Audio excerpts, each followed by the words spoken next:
learn how to save your output to a CSV file.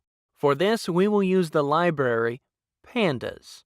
If you prefer, you can use the CSV module instead, but in this tutorial, we will use Pandas, which will be very useful for you to learn about. So if you have not already installed Pandas, you can install it by typing in this command in your terminal or CMD: pip install pandas.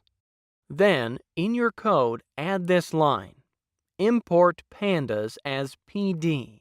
Now, before the while loop, create an empty dictionary, say npo jobs, to save your data. You can also have job no equals 0, which you will use later to count jobs if you want. Then inside the for loop, add job no plus equals 1, which will give you a new number for each job.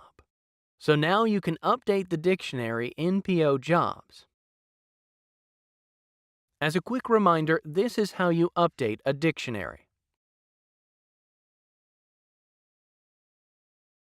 So back to our Craigslist code. Let's update the dictionary npo jobs, and we will add this at the end of the for loop.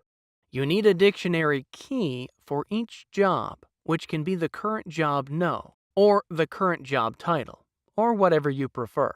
And of course, you need a value for each key, and in this case it must be a list of job details. Yes, it must be a list, and you will see why in a moment. So the list value will include the job details such as title, location, date, link, job attributes, and job description. By the end of the while loop, your npo jobs dictionary will include all the jobs in the form of keys and values. And you can print the dictionary npo jobs if you want to check it. Now it is time to use the Pandas library you have imported. Outside both the for loop and the while loop, add this code line: npo jobs df equals pd.dataframe.fromDict npo jobs. Orient equals index.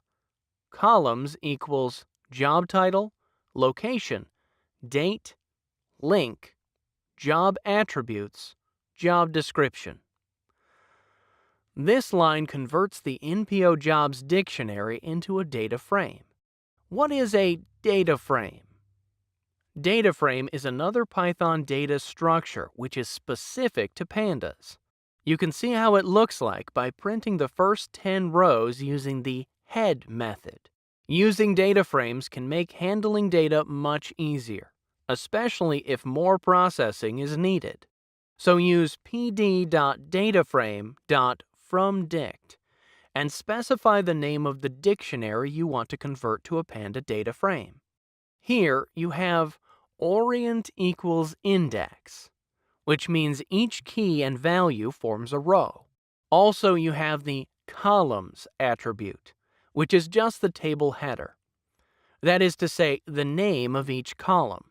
Let's now convert the Pandas data frame into a CSV file using the method toCSV and specifying the file name as you prefer. So here, if everything works fine, after running your code, you should find a CSV file created in the same location as your Python file. And this npo jobs.csv will include all the jobs you extracted and their details. So that's it for this tutorial. I hope you enjoyed it. If you have questions, please feel free to send them to the dedicated Q&A section.